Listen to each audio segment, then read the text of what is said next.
Death, lawsuits, and sperm donors galore. Life in the media circus is never easy, and nobody knows that better than Prince Jackson.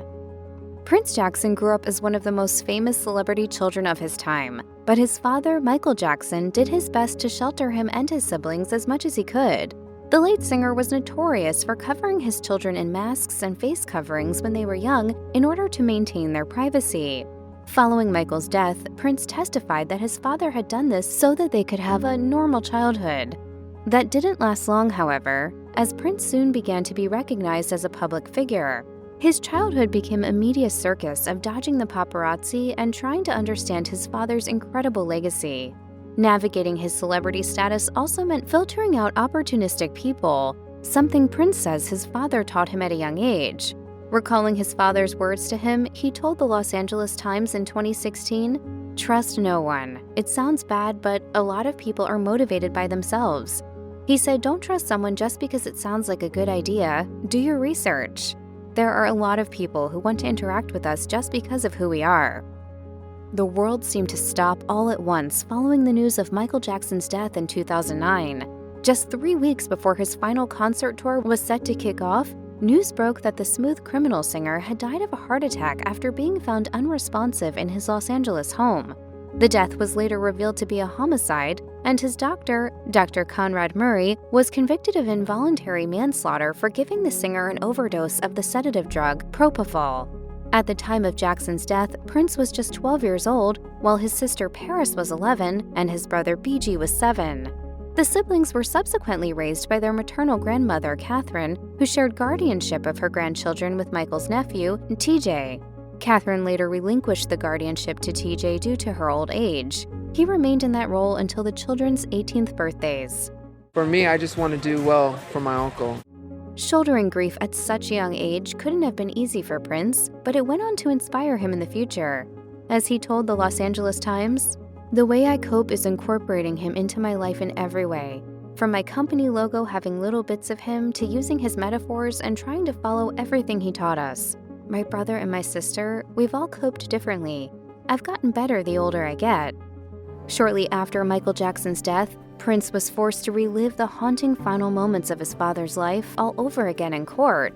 Catherine, Prince, Paris, and BG joined forces to sue AEG Live, the concert promoter managing the singer's This Is It residency.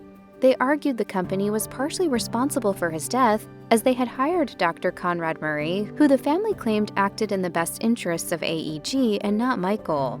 Prince took the stand to recount the harrowing last days of his father's life. He explained that Michael had lived in fear of AEG leading up to his tour and untimely death. During the trial, he remembered, "He would say, 'They're going to kill me, they're going to kill me.'" Prince also testified that he and his siblings heard his father screaming in pain on the night of his death. He revealed, "I ran upstairs and I saw Dr. Conrad doing CPR on my dad on the bed. My dad was hanging halfway off the bed and his eyes were rolled back in his head." Michael's eldest son recalled hearing the news of his father's death from the man who was later convicted of causing it. Prince testified, "I was 12. To my understanding, he was supposed to make sure my dad stayed healthy." Conspiracy theories have existed for years concerning whether Michael Jackson is the true biological father of Prince Jackson and his siblings. Prince and Paris Jackson's mother, Debbie Rowe, made headlines shortly after her ex-husband's death when she said as much to the British newspaper News of the World. She explained, "I was just the vessel. It wasn't Michael's sperm. I was never cut out to be a mother. I was no good. I don't want these children in my life. My children are my animals now." Reports have speculated that British actor Mark Lester could potentially be the kid's biological father after he claimed to the Daily Mail that Michael had approached him about donating his sperm in the 90s. In 2013, Lester said, "Michael set it up for me to turn him to a clinic in Harley Street to do it. It was weird. I went in a couple of times to donate, but we never talked about it ever again." It was something that was given and discarded, and, Michael brought those kids up. Michael's former doctor, Arnold Klein, has also been speculated to be a potential donor. Taking to social media, Klein once posted an old driver's license of himself alongside a photo of Prince. For his part, Prince responded to the rumors in 2015, posting, "The blood of the covenant is thicker than the water of the womb. I was raised by my dad with my brother and sister." Michael Jackson has been involved in several controversies over the years, and following his death, his children were left to deal with the aftermath. The singer was famously acquitted in 2005 after accusations were lodged against him for the alleged sexual abuse of a 13-year-old boy. A jury found there was sufficient doubt to let him walk free after the teenager alleged he was molested by the singer and held captive at the infamous Neverland Ranch. The damning accusations have tainted the singer's legacy even after his death, leading doubt in some people's minds as to what went on in the singer's former estate. Speaking about this subject in 2016, Prince told the Los Angeles Times, "After he died, we got bombarded with everything. It was a shock. It all came at once. But we learned how to deal with it by just kind of ignoring it." Prince told the publication that he believes in his father's innocence, chalking up the accusations as attempts at extortion. As one insider told OK Magazine, they will defend their dad until the end. They believe Michael when he said he was innocent. In July 2012, Prince Jackson's grandmother and guardian, Catherine, was reported missing. He and his siblings hadn't been able to contact her for 10 days. Catherine's guardianship was temporarily removed, and TJ Jackson took over in the interim.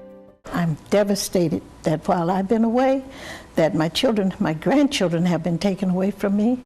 Prince later found out that Michael's siblings had taken Catherine to an Arizona spa on doctor's orders.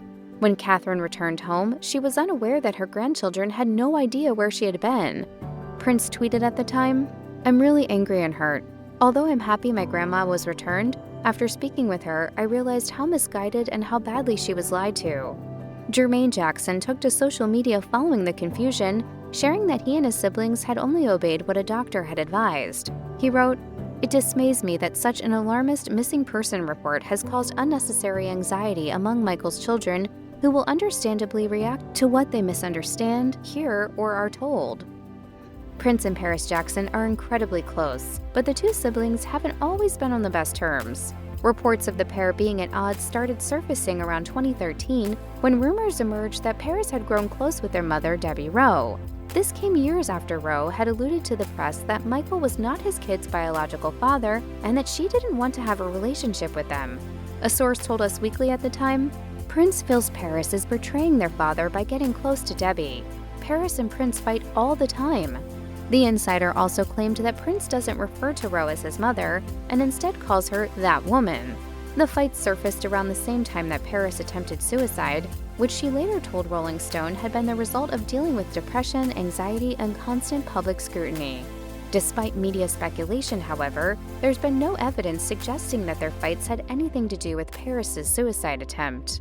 While reports suggested that their relationship may have been rocky at times, the two siblings seem to have come to a much better place. I don't want to get all emotional, but he's everything to me. Prince constantly posts on social media supporting his younger sister, including an Instagram photo in which he was sporting her former band's merchandise. He wrote, "So proud of my sis Paris Jackson for chasing her dreams. Her and the Soundflowers are going on tour this week starting in Santa Barbara." Prince Jackson's love of motorcycles has taken him on incredible journeys across California and beyond, but it has also landed him in the hospital. In 2017, he posted an Instagram photo of himself strapped to a gurney inside an ambulance after suffering a particularly bad crash. At the time, a spokesperson for Prince told Today, "Earlier this morning, Prince Jackson was involved in a traffic accident with another vehicle while en route to his college in Los Angeles. He sustained a knee injury and multiple lacerations." Prince was later released from the hospital and made a full recovery. Of course, that accident hasn't dampened his love for bikes. Michael Jackson's eldest son continues to post Instagram photos of his many rides on his Harley-Davidson. He has even taken road trips across Arizona and Mexico, posting videos of the views along the way. Prince has revealed that cruising on his motorcycle often provides him a therapeutic experience, one that allows him to release any unnecessary stress in his life and focus solely on his surroundings. In an Instagram post, he once wrote, "Consciously, it moves most troubles of everyday life to the back of your mind, as it's required to focus on the controls and surroundings of the bike, simply to evaluate your surrounds and commit to the best plan. Anyways, that's why I love riding, and I encourage everyone to find something that takes you to that place." If you or anyone you know has been a victim of sexual assault, help is available. Visit the Rape, Abuse, and Incest National Network website or contact RAIN's National Helpline at 1-800-656-HOPE 4673.